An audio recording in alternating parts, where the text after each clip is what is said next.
Operation सिंदूर पर चर्चा हो रही है। आंसू बहा के और उस समय के गृह मंत्री को विदा करके नए गृह मंत्री को बैठा दिया, मुख्यमंत्री को विदा कर दिए और आतंकवाद को पूरे देश में पनपने के लिए आपने जगह देने का काम किया। यही तो काम कर रहे थे आप। आतंकवादी की बात कर रहे हैं। आपको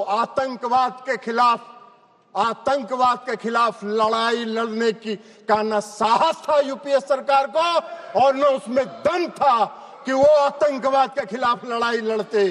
खाना पूरी करते थे, घड़ियाली आंसू बहाने का काम करते थे। हाँ,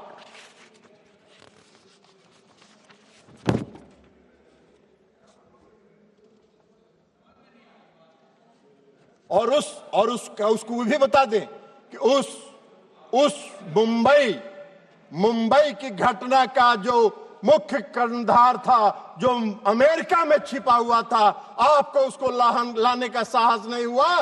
प्रधानमंत्री नरेंद्र मोदी जी ने उसको इस देश में लाके उस पर मुकदमा चलाने का काम किया। आप बात कर रहे हैं? हाँ, जरूर है। आज जरूर है कि इस देश में भारत ने पहली बार आतंकवाद के खिलाफ लड़ने का जो संकल्प लिया और जो संकल्प दिखाया वो 2016 में शुरू हुआ, जब इस देश के प्रधानमंत्री ने कहा कि हम अपने देश की धरती पर आतंकवाद को पनपने नहीं देंगे, निर्णायक लड़ाएंगे और आतंकवादियों को घुस के उसके घर में मारने का काम करेंगे। यह संकल्प प्रधानमंत्री नरेंद्र मोदी जी ने दिखाया। 2016 में उरी की घटना हुई, 25 लोग मारे गए, 25 सैनिक मारे गए, उरी की घटना।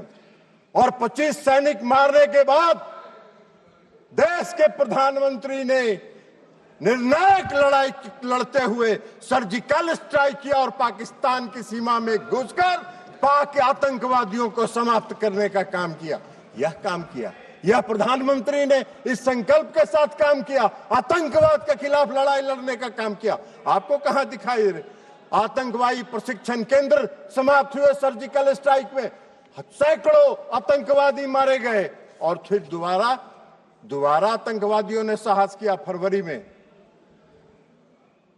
14 फरवरी 2019 को पुलवामा में आतंकवादी घटना हुई और पुलवामा में सीआरपीएफ के गाड़ी पर आत्मघाती हमला हुआ और उस आत्मघाती हमले के बाद आदरणीय प्रधानमंत्री नरेंद्र मोदी जी के नेतृत्व वाली सरकार ने अपने संकल्प को फिर दोहराया और एयर स्ट्राइक करके पूरे प्रशिक्षण केंद्रों को तबाह किया।